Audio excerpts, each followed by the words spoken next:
দেশের ধারক বাহক দাবি করে, দেশের কল্যাণ দাবি করে, দেশের উন্নয়ন দাবি করে এই জাতির কাছ থেকে নির্বাচন করে নির্ভোট নিয়ে নির্বাচিত হয়ে জাতির সাথে গাদ্দারি বেঈমানি করা ছাড়া আর অন্য কোনো কাজ তারা করে নাই। নির্বাচিত হওয়ার পরে চাকরি দিতে গেলে টাকা না দিলে চাকরি হয় নাই। নির্বাচিত হওয়ার পরে রাস্তাঘাটের কমিশন না দিলে রাস্তাঘাট নির্মাণ হয় নাই। নির্বাচিত হওয়ার পরে দুর্নীতি করে হাজার হাজার কোটি টাকার মালিক হয়ে বাংলাদেশে বিদেশে এখানে সেখানে বাড়ি নির্মাণ করেছে।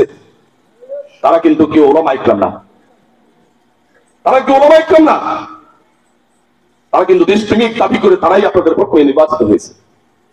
আমি আপনাদের কাছে বিনয়ের সাথে বলতে চাই, এই ভালোবাসার জায়গা আপনাদের কাছে আবেদন, একটিবার আমাদেরকে পরীক্ষা করেন, আমাদেরকে কাজে লাগান, আমাদেরকে যাচাই করেন। দেখেন না আপনাদের সমর্থনে নির্বাচিত হয়ে আমরা আপনাদের সাথে গাদ্দারি বেঈমানি করি না এই দেশকে উন্নত পর্যায়ে, এই দেশটাকে অর্জনের সোনার বাংলাদেশ গড়ার ক্ষেত্রে আমরা নিরেটভাবে ভূমিকা রাখি কিনা একটু দেখেন আপনারা। আমরা রাখবো, আমরা প্রতিশ্রুতি দিচ্ছি, আমরা রাখবো, কারণ আমরা নির্বাচিত হচ্ছি।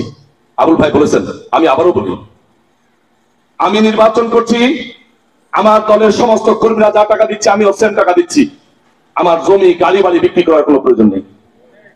আমার কর্মীর টাকায়, কর্মীর পরিশ্রমে, দলের নেতা কর্মীদের পরিশ্রমে, আপনাদের ভালোবাসায়, আপনাদের পরিশ্রমে, আপনাদের অর্থে যদি আমি নির্বাচিত হই, আমার আর দুর্নীতি করার কোনো প্রয়োজন আছে? আমার কি অর্থ সম্পদ লুণ্ঠন করে যে আয়াত শুনলাম, এই আয়াতের ব্যতিক্রম করে আমি কি আমার জান্নাতকে হারাতে চাই? অতএব সব মিলে আমি গতদিন একটা বৈঠকে বলেছি, আপনাদের ভালোবাসায় মহান আল্লাহ যদি নির্বাচিত করেন, আপনাদের সমর্থনে আল্লাহ যদি নির্বাচিত করেন, আল্লাহকে হাজির নাজের জন্য আবার আজকে আপনাদের সামনে বলছি, একটি টাকা দুর্নীতি করবো না, একটি টাকা দুর্নীতি করতে দিব না। যদি কোথাও একটি টাকা দুর্নীতি করি, আমার একজন জনগণ যদি প্রমাণ দিতে পারে, যেদিন প্রমাণ দিবে সেদিনই সংসদ সদস্য পদ থেকে ইস্তফা দিব, জানিয়ে দিব। এর চেয়ে আর কি বলার আছে বলেন? এরপরও কি ভালোবাসার জায়গায় আমাদেরকে স্থান দিবেন না? এরপর আমাদের জন্য একটু পরিশ্রম করবেন না? এরপরে কি আমাদের জন্য কাজ করবেন না? এরপরও কি আপনাদের সন্তান হিসাবে সংসদ সদস্য হয়ে সংসদে গিয়ে আমরা বলিষ্ঠ কণ্ঠে বড়াইগ্রাম গুরুদাসপুরের মানুষের জন্য, পা ফাটা মানুষের জন্য আমরা কথা বলি, এটাকে আপনারা একটু সুযোগ দিবেন না? আমরা বলেছি আপনাদের সমর্থন ভালোবাসায় যদি আল্লাহ আমাদেরকে নির্বাচিত করেন, আমরা বলেছি মাদক মুক্ত সমাজ গঠন করব। মাদককে সমাজ থেকে নির্মূল করতে পারি না পারি, তবে মাদককে নির্মূল করার জন্য বলিষ্ঠ ভূমিকা রাখবে। এই কারণে আমি সহ আমার দলের নেতৃবৃন্দকে আপনারা দেখেন, আমার ওয়ার্ড সভাপতি সেক্রেটারি থেকে শুরু করে কর্মীদেরকে দেখেন, আমরা 100% নেশা মুক্ত সংগঠন।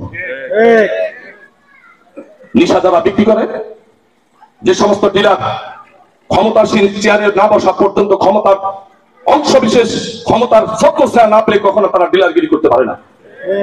আমি বলেছি আল্লাহ যদি আপনাদের সমর্থন এবং ভালোবাসার মাধ্যমে নির্বাচিত হয়, যে মাদকের কারণে আমার গুরুদাসপুর বড়াইগ্রামের অসংখ্য পরিবার আজকে ধ্বংসের দ্বারপ্রান্তে, যে মাদকের কারণে আজকে একজন বাবা তার সন্তানকে নিয়ে থানায় হাজতে পাঠায়, যে মাদকের কারণে আজকে একটি পরিবার সর্বশান্ত হয়ে যায়, যে মাদকের কারণে একজন স্ত্রী তার স্বামীকে ছেড়ে বাড়িতে থেকে চলে যায়, যে মাদকের কারণে আজকের সমাজে বিশৃঙ্খলা তৈরি হচ্ছে, যে মাদকের কারণে পরিবারগুলো অর্থনৈতিকভাবে নিঃশেষ হয়ে যাচ্ছে, সেই মাদকের বিরুদ্ধে আমাদের দ্রুত ঘোষণা করা থাকবে। আল্লাহ যদি আপনাদের সমর্থন এবং ভালোবাসায় নির্বাচিত করে, এই গুরুদাসপুর বড়াইগ্রাম থেকে মাদককে নির্মূল করার জন্য বলিষ্ঠ ভূমিকা রাখবে ইনশাআল্লাহ।